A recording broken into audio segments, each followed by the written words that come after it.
સુરત મહાનગરપાલિકાને બોમ્બથી ઉડાવવાની ધમકી મળતા ચકચાર મચી ગઈ છે। વહેલી સવારે મેલ મળતા આ ધમકી મળી હોવાનો ખુલાસો થયો છે।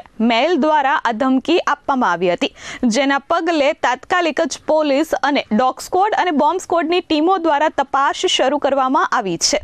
વહેલી સવારે મનપાની કચેરીમાં સર્ચ ઓપરેશન કરવામાં આવ્યું હતું। મેલ દ્વારા ધમકી આપવામાં આવતા કચેરીમાં કામ કરતા તમામ કર્મચારીઓને બહાર કાઢી તપાસ કરવામાં આવી હતી।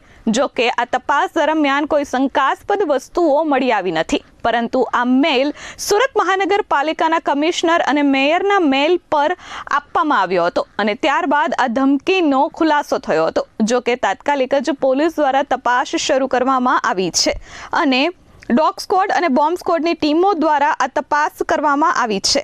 તપાસ દરમિયાન હજુ સુધી કોઈ પણ શંકાસ્પદ વસ્તુઓ મળી આવી નથી, જેને લઈ તંત્રએ રાહતનો શ્વાસ લીધો છે। પરંતુ કચેરીને બોમ્બથી ઉડાવવાની ધમકી મળતા ઉચ્ચ અધિકારીઓ સહિતનો કાફલો ઘટના સ્થળે દોડી ગયો છે।